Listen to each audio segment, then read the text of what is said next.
In the country if not in the world ఏర్పాటు చేసే బాధ్యత మేము తీసుకుంటాం అధ్యక్ష. ఎందుకంటే గ్రంథాలయాలపైన చాలా శ్రద్ధ పెడుతున్నాము. ఇది చాలా చాలా అవసరం. ఎందుకంటే గతంలో నేను చెప్పాను అధ్యక్ష, మా అబ్బాయి ఒక ఉదాహరణ, పుస్తకం ఇస్తే ఒక రోజులో మొత్తం చదివేస్తాడు, దానిపైన మళ్ళీ నాకు క్విజ్ పెడతాడు.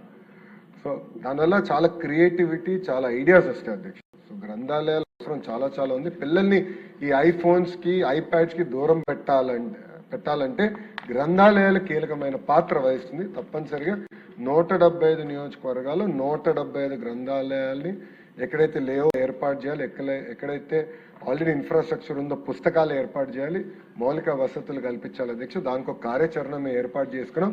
రాబోయే 3 సంవత్సరాల్లో అది పూర్తి చేస్తామని గౌరవ సభ్యులకి తెలియజేస్తున్న అధ్యక్ష. అంతేకాకుండా వైజాగ్ నుంచి వచ్చిన శాసనసభ్యులందరూ కూడా ఒక చిన్న విషయం అధ్యక్ష, వైజాగ్ లో ఒక అద్భుతమైన జోనల్ లైబ్రరీ ఏర్పాటు చేయాలని నిర్ణయించుకున్నాం. అది ఆంధ్ర యూనివర్సిటీ కేంద్రంగా పెడితే, ఎందుకంటే అక్కడ పిల్లలందరూ ఉంటారు, కాంపిటేటివ్ ఎగ్జామినేషన్ కూడా చేస్తారు. వరల్డ్ క్లాస్ లైబ్రరీ ఎక్కడైతే అమరావతిలో సెంట్రల్ లైబ్రరీ ఎట్లయితే వరల్డ్ క్లాస్ చేస్తున్నాం, దాన్ని ధీటుగా విశాఖపట్నంలో కూడా ఒకటి చేయాలని గౌరవ ముఖ్యమంత్రి గారు చెప్పారు.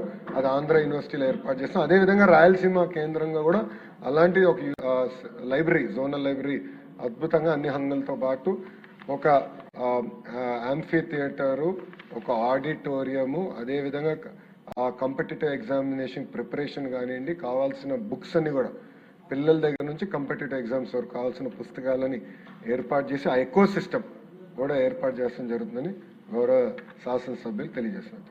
ధన్యవాదాలు. మినిస్టర్ గారు ఒక కూర్చునండి, మీరు కూర్చోండి. ఇప్పుడు ప్రతి జిల్లాలో కూడా జిల్లా కేంద్రంలో లైబ్రరీ చైర్మన్ అపాయింట్మెంట్ చేశారు గవర్నమెంట్ ఆల్రెడీ.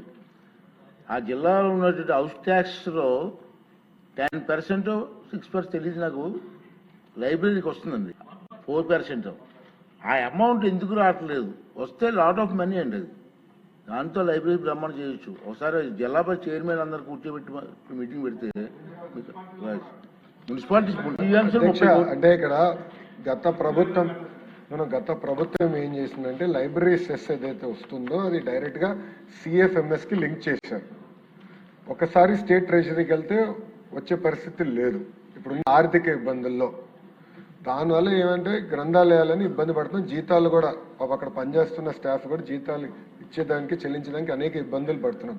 అది నేను గౌరవ ముఖ్యమంత్రి గారి దృష్టికి తీసుకొచ్చి, అదేవిధంగా ఆర్థిక శాఖ మార్చుల దృష్టికి తీసుకొచ్చిన తర్వాత సిఎఫ్ఎంఎస్ కి డీలింక్ చేసి డైరెక్ట్ గా గతంలో ఎట్లయితే డైరెక్ట్ గా మనకు వచ్చేది, అదే మీరు అన్నట్టు జిల్లా గ్రంథాలయాల చైర్మన్లు కూడా ఉన్నారు కనుక వాళ్ళకి ఇచ్చి ఒక యాక్టివేషన్ చేస్తాం జరుగుతుంది అధ్యక్ష. అది ఆల్రెడీ స్టార్ట్ చేసాం అధ్యక్ష. ఇంకొక 1 month 2 months we'll finish that ప్రక్రియ. ప్రక్రియ మేము పూర్తి చేస్తాం అధ్యక్ష. 100% జిల్లా గ్రంథాలయాల్లో ఉన్న చైర్మన్లకి నిధులు కూడా ఇచ్చి వాళ్ళు కూడా బాధ్యత పెట్టి ఒక కీ పర్ఫార్మెన్స్ ఇండికేటర్స్ పెట్టి వాళ్ళని డ్రైవ్ చేసే బాధ్యత ప్రభుత్వం తీసుకుంటుంది. నెక్స్ట్ క్వశ్చన్ మీదే. క్వశ్చన్ నెంబర్ అధ్యక్ష, మొదటి ప్రశ్నకి సమాధానం అవునండి. రెండో ప్రశ్నకి సమాధానం పాలసీ ప్రకారం ల్యాండ్ ఎక్విజిషన్ చేస్తాం జరుగుతుంది అధ్యక్ష. మూడో ప్రశ్నకి సమాధానం వివరాలన్నీ ఎనెక్స్చర్ లో పొందుపరచడం జరిగింది. నాగమాధవ్ గారు. ధన్యవాదాలు అధ్యక్ష. ప్రస్తుత పరిస్థితుల్లో ఇది చాలా ముఖ్యమైన అంశం.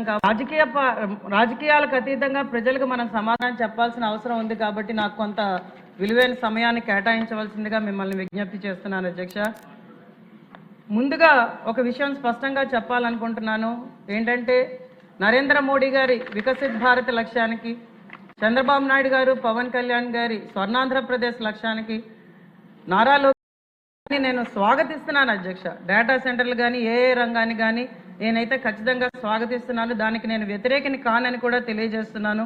కొన్ని ప్రాంతాల్లో డేటా సెంటర్ల విస్తరణతో ఎదురైన సమస్యల నుంచి మనం నేర్చుకోవాల్సినవి చాలా అవసరం ఉన్నది అధ్యక్ష. ఎందుకంటే we want to give a happy healthy wealth